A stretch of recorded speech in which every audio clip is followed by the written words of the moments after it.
So I've just got out of seeing The Reason I Jump, which was a special Fathom one-night event here in the UK. So let me give you my thoughts on this documentary.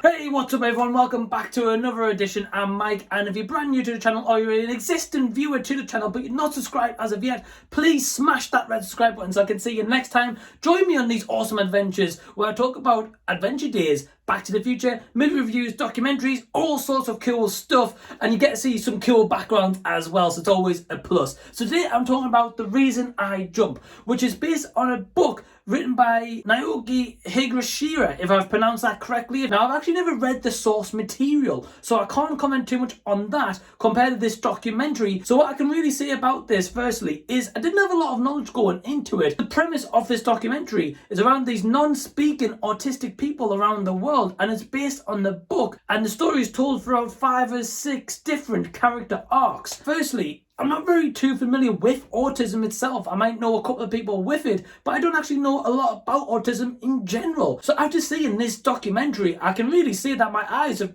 truly been wide open, because really it was such a refreshing take firstly into documentaries, because I do like a good documentary, but I'm not exactly the biggest fan of them. I am very open-minded in whatever I watch, but this was really a good eye-opener, but also a really interesting watch as well, because there wasn't one point throughout this whole thing where I was bored. I was wondering like why the runtime was taking so long. I was actually really refreshed and kind of just really gripped to the narrative in general, because the cinematography in this, so say for example your first sight of watching this review might just be me, and if it is, great, but however the bigger picture here is I've got like wall plates behind me, or I've got pop funkos or like a Lego model. It was saying that our perception of a lot of stuff is we just see the thing in front of us. However, with people with autism tend to see the finer details straight away and not just the thing that's in front of them. And I was like, wow, that was so intricate. I actually didn't really know that. And the cinematography in this movie does that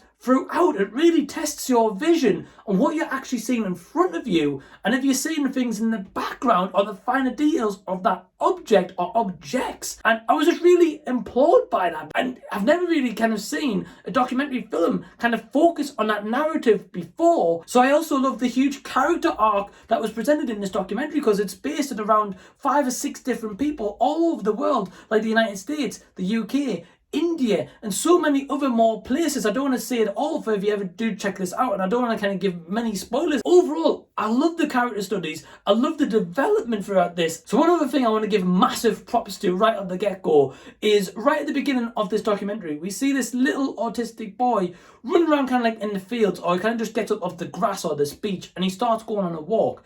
Now, I loved the subtlety throughout this, and it might just be me that picked this up, or it might just be me just interpreting this. As the documentary goes on through this kind of like 88-minute runtime or a little bit less, we see kind of his progression from one starting point right up to the end, which I don't know if it's kind of implied or not, but that was kind of the message I got from this. And I actually really respected that. I really thought that was really cool. I guess if I was to kind of nitpick anything whatsoever, I guess the cinematography kind of did focus on some images for too long, or kind of put together too many images, maybe to stretch out the runtime a little bit more. But that is kind of the only gripe, because the cinematography is awesome. Just the whole world about this autism and these kind of character arcs was just so fascinating, and that's my overall thoughts for this. I actually really love this documentary. So my overall score for The Reason I Jump is...